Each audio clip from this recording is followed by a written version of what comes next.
प्रदूषण को कम करने के मकसद से केंद्र सरकार अब बिल्डरों पर एक और सख्ती करने की तैयारी कर रही है। जल्द ही किसी भी बिल्डिंग का नक्शा तभी पास होगा जब वो कंपनी वेस्ट मैनेजमेंट का पूरा प्लान पेश करेगी।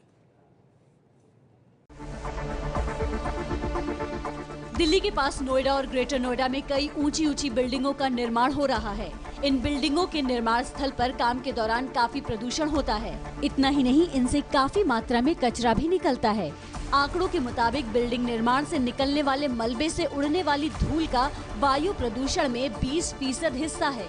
हालांकि नेशनल ग्रीन ट्रिब्यूनल यानी एनजीटी निर्माण स्थल पर धूल रोकने के लिए दिशा निर्देश जारी करता रहता है, लेकिन अब केंद्र सरकार बिल्डिंग निर्माण से निकलने वाले मलबे के लिए नए नियम लेकर आई है। नए नियम के तहत बड़ी बिल्डिंग बनाने वालों को वेस्ट मैनेजमेंट का प्लान देना जरूरी होगा, तभी उन्हें निर्माण की अनुमति मिलेगी। 54 बड़े शहरों में बिल्डिंग निर्माण से निकलने वाले मलबों के निपटारे के लिए 1 साल में प्लांट बनेगा। बिल्डिंग निर्माण के दौरान ईंट, सरिया, सीमेंट, लकड़ी और कंक्रीट जैसी चीजें मलबे के रूप में निकलती हैं, लेकिन इनमें से कई चीजें दोबारा इस्तेमाल में आ सकती हैं। नए नियम में सरकार ने दोबारा इस्तेमाल के लिए भी प्रावधान किया है।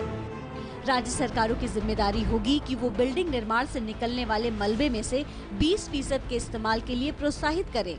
स्थानीय कॉर्पोरेशन की जिम्मेदारी होगी कि वो कचरे को ले जाने की व्यवस्था करे। जो बिल्डर खुद बिल्डिंग के मलबे को प्रोसेस करेगा, उसे सरकार आर्थिक सहायता देगी।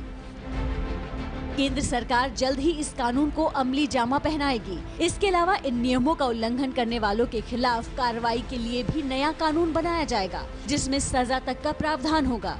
देश के बड़े महानगरों के अलावा छोटे शहरों में भी तेजी से बड़ी बिल्डिंगों का निर्माण हो रहा है। इससे पर्यावरण प्रदूषण भी बढ़ रहा है। आंकड़ों के मुताबिक 2013-14 में बिल्डिंगों को गिराने से 530 मिलियन टन कचरा निकला था। 1 स्क्वायर मीटर एरिया से 40 से 50 किलोग्राम मलबा पैदा होता है।